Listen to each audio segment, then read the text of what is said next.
Hello students, good morning. Biology class में आप सभी का स्वागत है।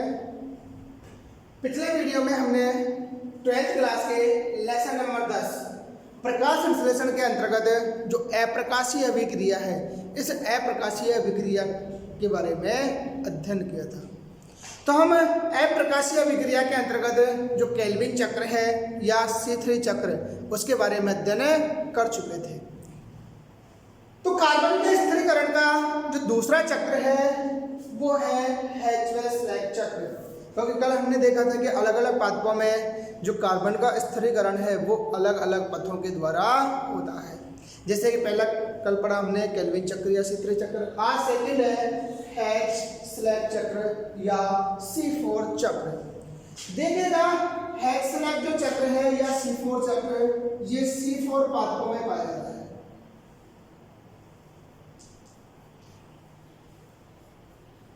किसमें मिलता है? C4 पादपों में।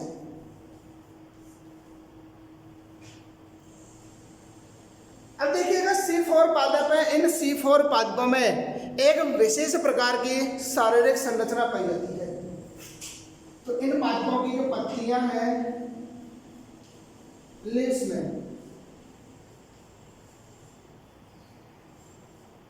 एक विशेष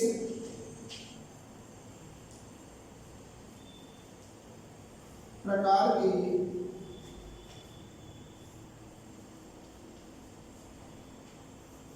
शारीरिक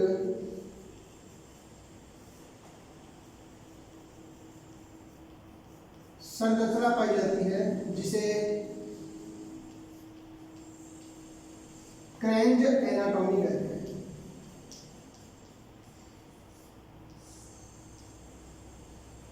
या फिर इसे क्रेंज शारीरिक भी कह दिया जाता है।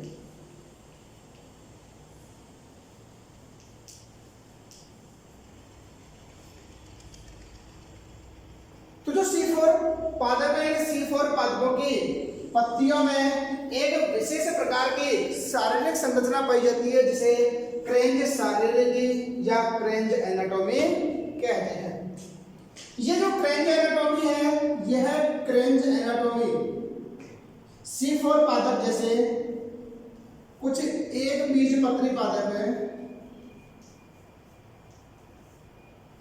एक बीजपत्री पादप। कौन कौन से एक बीजपत्री पादप? जैसे कि मक्का, बाजरा, ज्वार, गन्ना इत्यादि पादपों में क्या पाई जाती है? क्रेंज एनाटॉमी। यदि हम डाइकोट प्लांट की बात करें,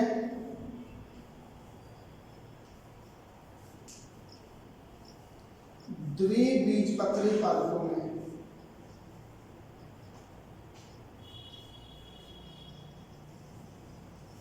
द्विबीजपत्री पादप जैसे कि यूफोर्बिया है,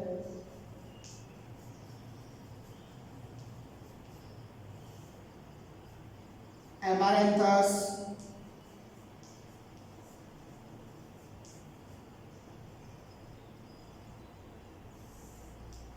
इत्यादि।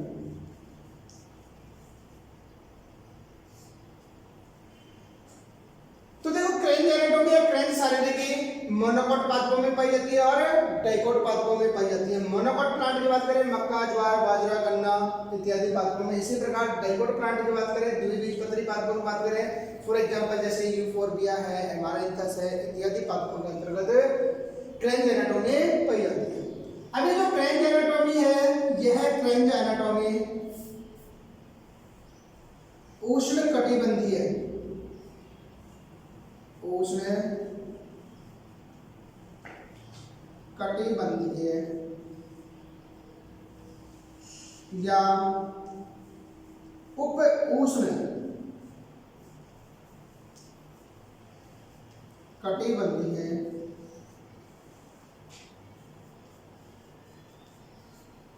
पादपों की पत्तियों में उपस्थित होती है।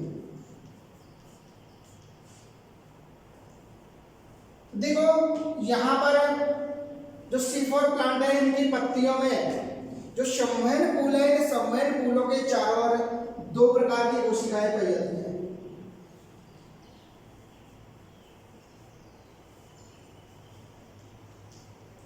संवहन फूलों के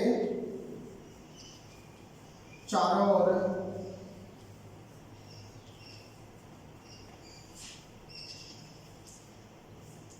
दो प्रकार की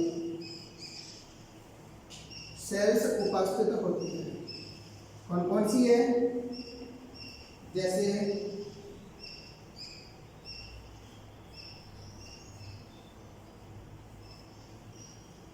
कुलाच्छद कोशिकाएं,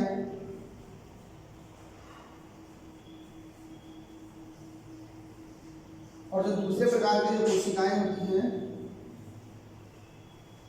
वो है पर्णमध्यतक यानी मीजोफिल कोशिकाएं।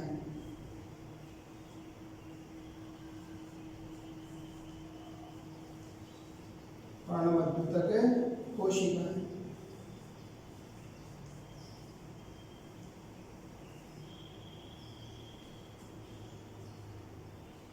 तो देखिएगा जो C4 पादप है, इन C4 पादपों के पत्तियों में ये दो प्रकार की कोशिकाएं पाई जाती है जो संवहन फूल के चारों ओर व्यवस्थित होती हैं। एक तो कुलाच्छद कोशिकाएं और दूसरे प्रकार की है पर्णमध्यतक या मीजोफिल कोशिकाएं।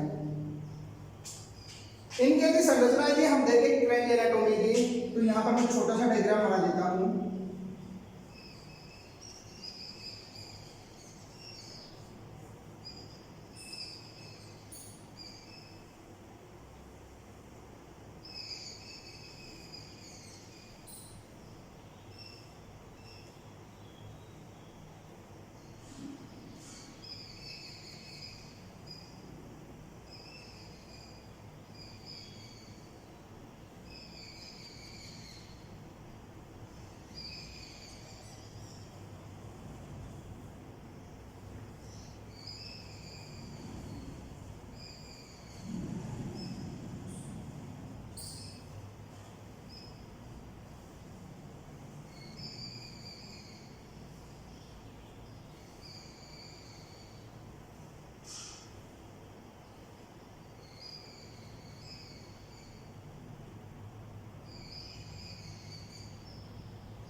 देखिएगा यह है मोनोकोट लीफ अर्थात एक बीजपत्री पत्ती। यहाँ देखो मैंने कहा कि जो संवहन फूल है, संवहन फूल के चारों ओर दो प्रकार की कोशिकाएं पाई जाती हैं। एक तो पर्णमध्यतक कोशिका और दूसरी है कुलाच्छद कोशिका। ये जो कुलाच्छद कोशिका है ये संवहन फूल के चारों ओर एक या दो परतों में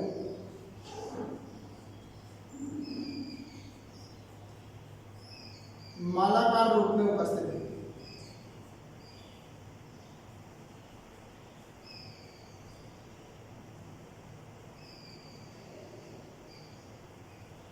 इन कोशिकाओं के अंतर्गत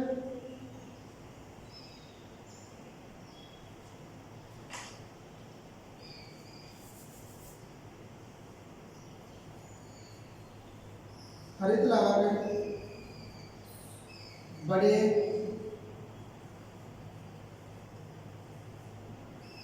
संख्या में अधिक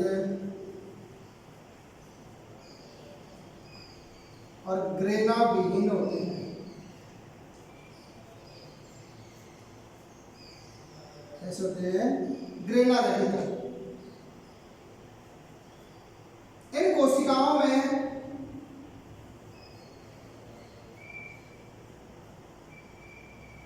RUDP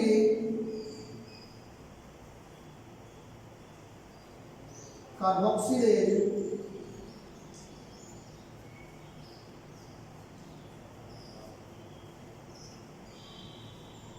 यानी कि रुबिस्को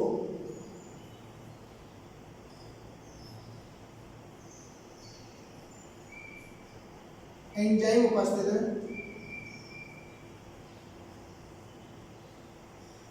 होता है आरयूडीपी कार्बोक्सिलेज या रुबिस्को एंजाइम उपस्थित होता है। इन कोशिकाओं में अप्रकाशीय अभिक्रिया संपन्न होती है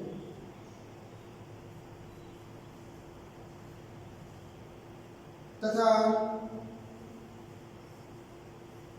CO2 का अपचयन होता है।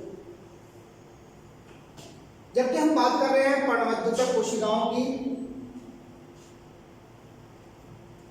तो ये कोशिकाएं कुलाच्छद सेल के चारों ओर उपस्थित होती हैं। इन कोशिकाओं में हरित लवक छोटे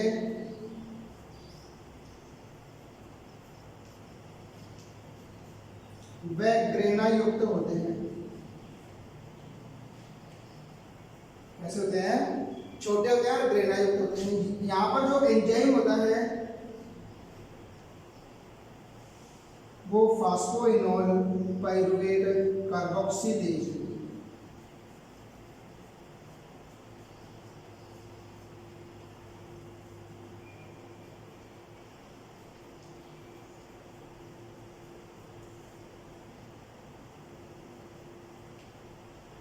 तथा इन कोशिकाओं में प्रकाशीय अभिक्रिया संपन्न होती है। प्रकाशीय अभिक्रिया होती है।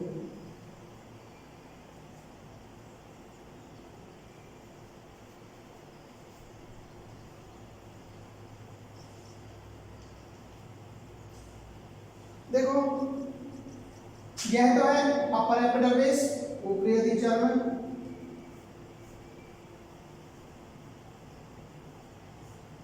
ये निचली अधिचर्म,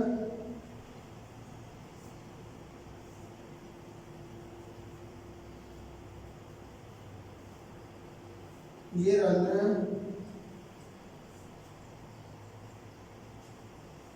ये कोशिकाएं हो गई पर्णमध्युतक।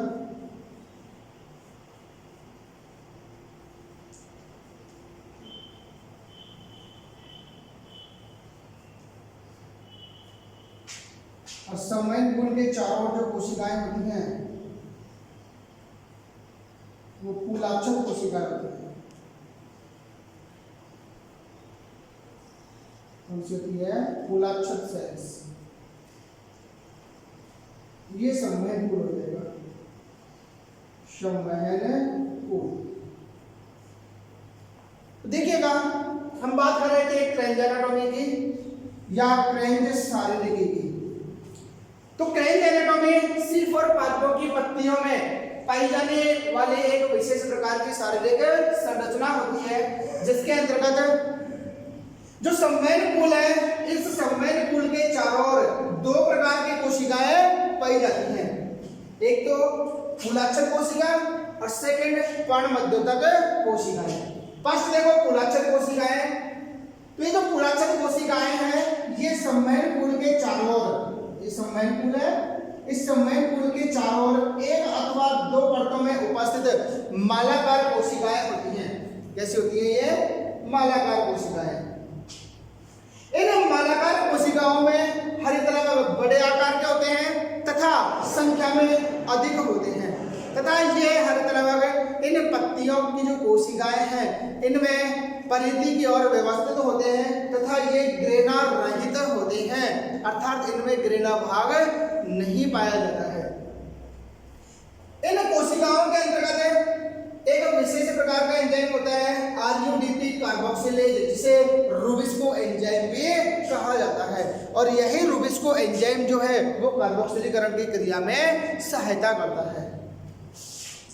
इन कोशिकाओं के अंतर्गत अप्रकाशीय अभिक्रिया संपन्न होती है और अप्रकाशीय अभिक्रिया के द्वारा CO2 का अपचयन होता है तथा ग्लूकोज का निर्माण होता है।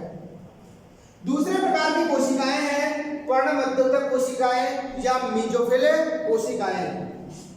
ये तुम्हें दिख रही है फूल की फुलकुड़ियों के समान, ये कौन सी कोशिकाएं हैं? पर्णमध्योतक कोशिकाएं। तो ये कोशिकाएं कुलाचक कोशिकाओं के चारों ओर फूल की पंखुड़ियों के समान उपस्थित होती हैं। इन कोशिकाओं में हरितलवक छोटे होते हैं तथा ग्रेना युक्त होते हैं, अर्थात इन हरितलवकों में ग्रेना भाग उपस्थित होता है, पाया जाता है। तथा इन कोशिकाओं में एक विशेष प्रकार का एंजाइम होता है फास्फोइनोल पाइरुवेट कार्बोक्सिलेज या PEP कार्बोक्सिलेज। इसका पूर्ण नाम है फास्फोइनोल पाइरुवेट कार्बोक्सिलेज एंजाइम। तो ये एंजाइम इन कोशिकाओं में उपस्थित होता है जो कि कार्बोक्सिलीकरण का कार्य करता है। इन पर्णमध्योतक कोशिकाओं में प्रकाशीय अभिक्रिया संपन्न होती है। कौन सी संपन्न होती है? प्रकाशीय अभिक्रिया, जबकि कुलाचक कोशिकाओं में अप्रकाशीय अभिक्रिया संपन्न होती है। इस प्रकार की विशेष शारीरिक संरचना जो कि इन C4 पादपों में पाई जाती है, इसे ही क्रेंज शारीरिकी या क्रेंज एनाटॉमी कहा जाता है। अब देखो, अब हम देखेंगे हैच-स्लेग चक्र इन पादपों की पत्तियों में किस प्रकार संपन्न होता है, जिसके अंतर्गत यही दो प्रकार की कोशिकाएं काम आएंगी, कुलाचक कोशिकाएं और पर्णमध्योतक कोशिकाएं। देखिएगा,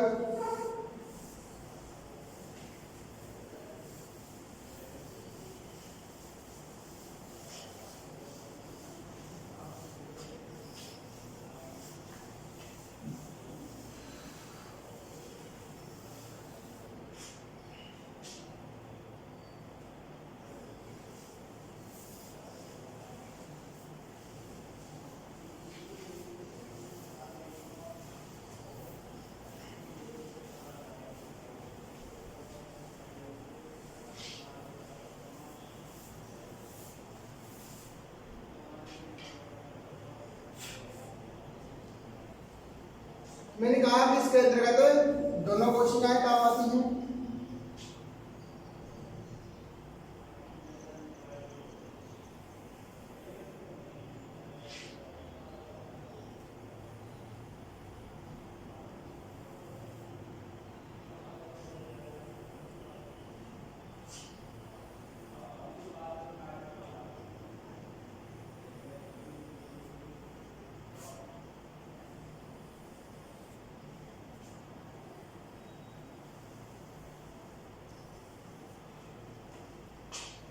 ये कोशिका तो हो गई कुलाचक कोशिका,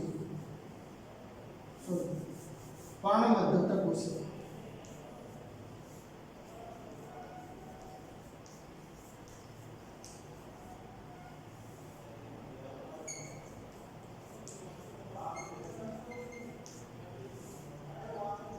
ये कोशिका हो गई कुलाचक कोशिका।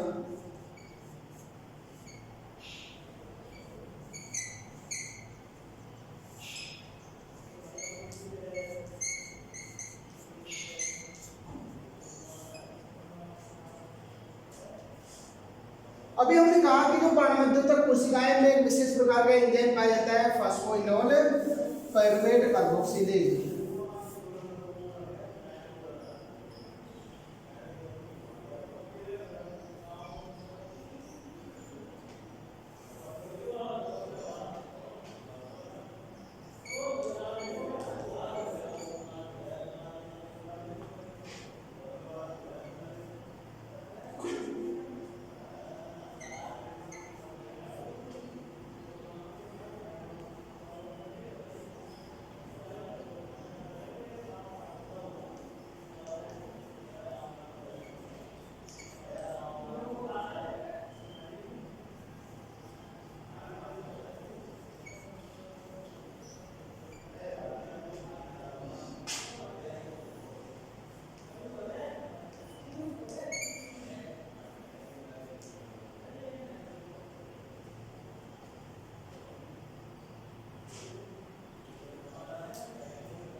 देखिएगा,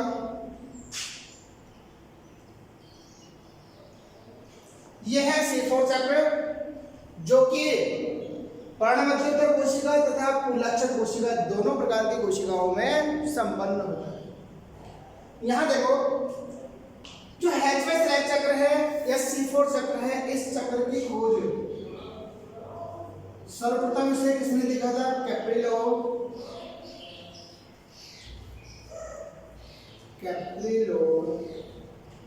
व कोर्टचॉफ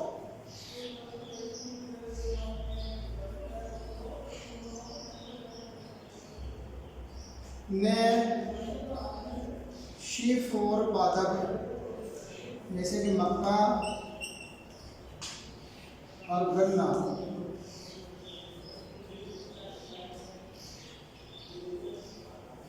की पत्ती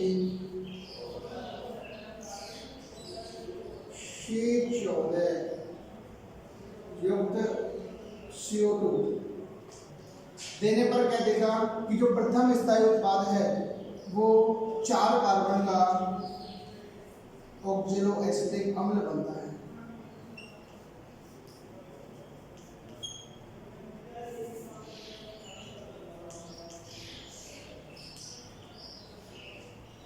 इसके पश्चात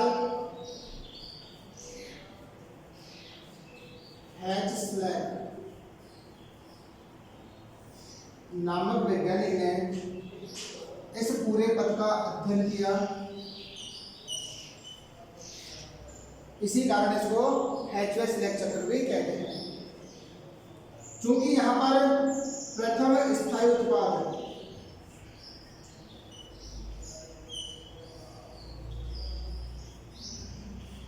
4 कार्बन का OAA बनता है,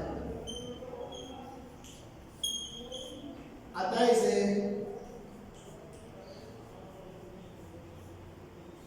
C4 चक्र कहते हैं। क्या कहते हैं? C4 चक्र। देखो, C4 चक्र या हैचस्लैक चक्र के बारे में सबसे पहले कैप्रिलो तथा कोर्टचॉफ नामक वैज्ञानिकों ने जो C4 पादप है यानी कि मक्का, गन्ना, ठीक है, इन C4 पादपों में रेडियोएक्टिव CO2 मतलब C14 युक्त CO2 देने पर देखा कि इन पादपों में जो प्रथम स्थायी उत्पाद है वो 4 कार्बन का बनता है, यानी 3 कार्बन का न बनकर कितने कार्बन का बनता है? 4 कार्बन का बनता है। इसके पश्चात हैचस्लैक नामक वैज्ञानिक ने इस पूरे पद का अध्ययन किया, इसीलिए इनके सम्मान में इस C4 चक्र को हैचस्लैक चक्र भी कहा जाता है। क्योंकि इस चक्र के अंतर्गत प्रथम स्थायी उत्पाद 3 कार्बन का न होकर 4 कार्बन का बनता है। कितने कार्बन का बनता है? 4 कार्बन का, इसलिए इस चक्र को C4 चक्र भी कहा जाता है। यह C4 चक्र जब तापमान अधिक होता है, तापमान क्या होगा? अधिक होगा, तथा CO2 सांद्रता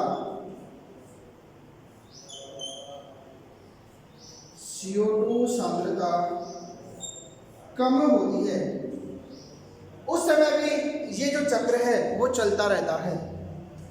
तो यह चक्र जब तापमान अधिक होता है, CO2 सांद्रता कम होती है, उस समय संपन्न होता है। तो इस चक्र में सबसे पहले जो पर्णमध्योदक कोशिकाएं हैं अर्थात मीजोफिल कोशिकाएं हैं, इन मीजोफिल कोशिकाओं में उपस्थित फास्फोइनोल पाइरुवेट जो कितने कार्बन का होता है? 3 कार्बन का होता है। यह फास्फोइनोल पाइरुवेट कार्बोक्सिलेज एंजाइम की उपस्थिति में CO2 को ग्रहण कर 4 कार्बन का स्थायी यौगिक ऑक्सैलोएसिटिक अम्ल का निर्माण करता है। तो यहाँ पर फास्फोइनोल पाइरुवेट से 4 कार्बन का ऑक्सैलोएसिटिक अम्ल बनता है, इसलिए इसको बोलते हैं C4 चक्र। अब देखो, यह ऑक्सैलोएसिटिक अम्ल डिहाइड्रोजनेज एंजाइम की उपस्थिति में ही पर्णमध्योदक कोशिकाओं में मैलिक अम्ल में परिवर्तित हो जाता है। तो यहाँ पर जो ऑक्सैलोएसिटिक अम्ल है उसका NADPH2 के द्वारा अपचयन होगा और किसका निर्माण होगा? मैलिक अम्ल का निर्माण हो जाएगा।